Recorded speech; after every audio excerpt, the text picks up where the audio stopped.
السلام علیکم، میرا نام ڈاکٹر نسیم ارشد ہے، میں کنسلٹنٹ ریومیٹولوجسٹ ہوں۔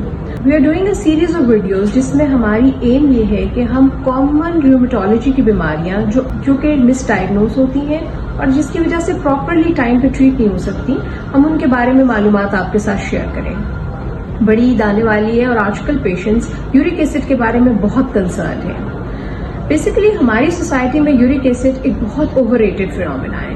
کوئی بھی درد ہو، بھلے جوڑ میں، مسلس میں، نروز سے، لیگمنٹ سے، کسی بھی وجہ سے ہو، کوئی اسپرین ہے، اوور ایکٹیویٹی ہے، انجری ہے، ٹراما ہے، چوٹ لگ گئی ہے، میکینیکل رگڑ ہے، سب کچھ یورک ایسڈ کی امبریلا کے نیچے ڈال دیا جاتا ہے۔ اس سے دو نقصانات ہوتے ہیں۔ ایک تو یہ کہ یورک ایسڈ کی دوائی اور پرہیز لوگ بہت زیادہ کرنا شروع کر دیتے ہیں، اور دوسرا جو انڈر لائن پرابلم ہے ایکچولی وہ کبھی ایڈریس ہی نہیں ہوتی، اور کبھی کبھی پیشنٹس بہت سالوں تک ریومیٹوئڈ آرتھرائٹس، اسپونڈل آرتھروپیتھی، SLE کے مریض ہوتے ہیں، اور وہ یورک ایسڈ کی دوائی استعمال کر رہے ہوتے ہیں جس سے انہیں کوئی فائدہ نہیں ہوتا۔ سو یورک ایسڈ جب بھی جوڑ کو افیکٹ کرتا ہے، میجورٹی کیسز میں سب سے پہلے پاؤں کے انگوٹھے پہ اٹیک آتا ہے، اس کو ہم فرسٹ میٹاٹارسوفلنجل جوائنٹ کہتے ہیں۔ لیکن کسی اور جوڑ پہ بھی یورک ایسڈ کا اٹیک ہو سکتا ہے۔ عمومی طور پہ جوڑ میں شدید درد ہوتی ہے، جوڑ سوجا ہوتا ہے، کبھی کبھی سوجن پورے پیر پہ پھیلی ہوتی ہے، اوور لائنگ اسکن ریڈ اور کبھی کبھی پرپل بھی ہوتی ہے۔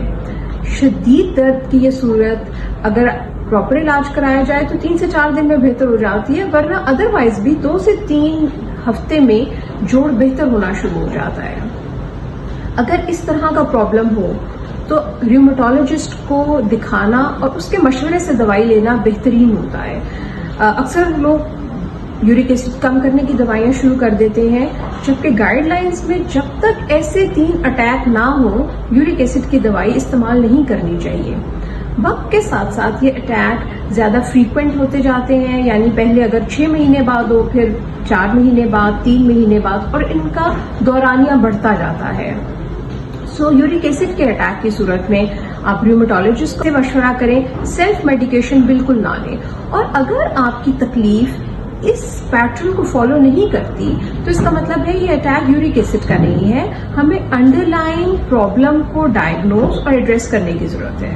I hope you find this video useful. Thank you very much for watching.